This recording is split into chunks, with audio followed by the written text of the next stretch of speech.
All right, today we're diving into something that has absolutely transformed the world of investing, building a portfolio using nothing but ETFs. So, is this really the future for modern investors? Let's get into it. So let's kick things off with a pretty provocative question.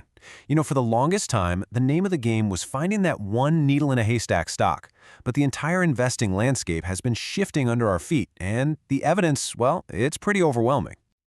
Okay, get a load of this number.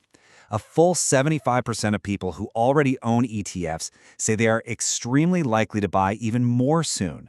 Look, this isn't some flash in the pan. This is a huge strategic move in how people are building their financial future. And the sheer scale here, it's just mind-boggling. We're talking over $8 trillion poured into ETFs around the globe.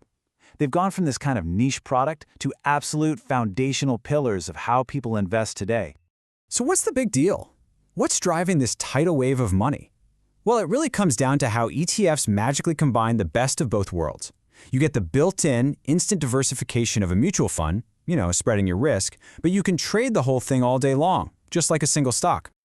Let's pop the hood and look at the engine room, because this is where the real magic happens. We're talking about two massive advantages that are built right into the structure of an ETF: super low costs and a crazy smart tax setup. So first, let's talk fees. On average, you're paying about half for an ETF compared to a traditional mutual fund.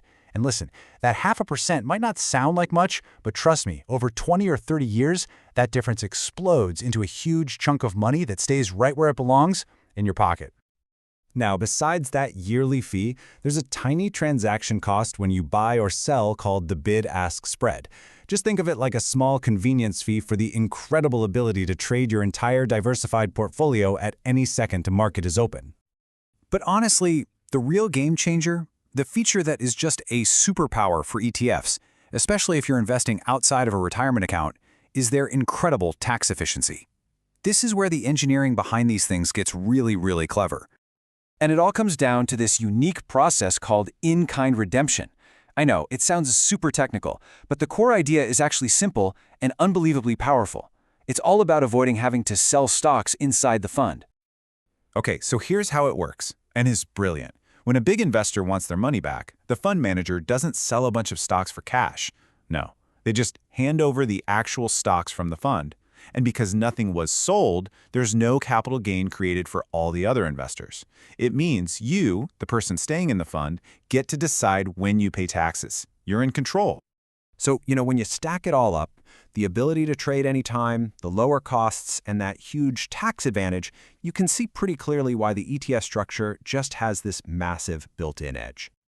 Okay, so the why and how are clear, but what does an all-ETF portfolio actually look like? Let's walk through 3 common blueprints, ranging from dead simple to having more fine-tuned control. The easiest path by a mile is the all-in-one ETF.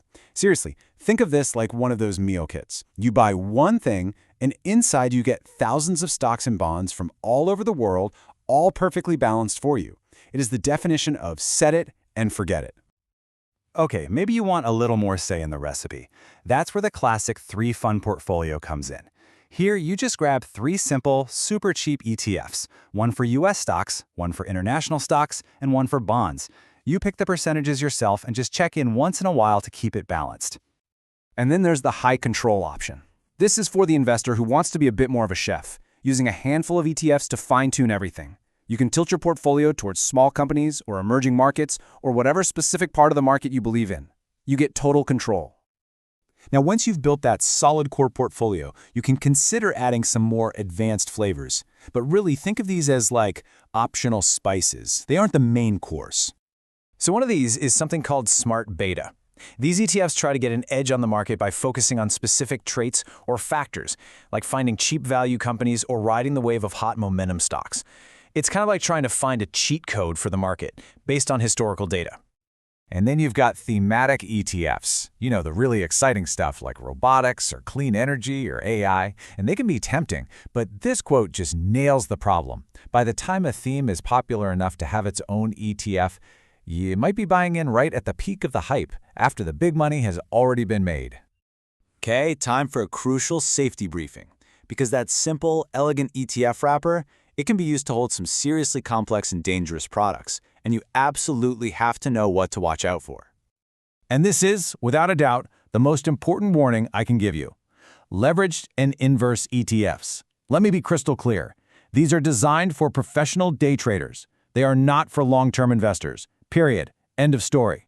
And here's the scary reason why. They promise to give you, say, double the return of the market, but only for a single day. Because they reset every morning, the natural ups and downs of the market literally work against you, eating away at your money over time. It's this nasty thing called compounding decay. And this chart, wow, it shows you just how bad it can get. Look at this. The underlying index basically went nowhere. It was volatile, but ended up flat. But the 2X leveraged ETF got absolutely crushed, losing almost 20%. That's the compounding decay in action, turning normal market chop into a wealth-destroying machine. Okay, last thing, and this is super practical. Before you buy any index ETF, you have to check if it's actually doing its job.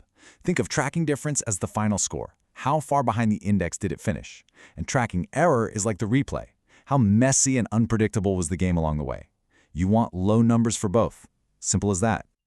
So there you have it. An all-ETF portfolio isn't just a possibility. For many people, it's an incredibly powerful and efficient way to build wealth.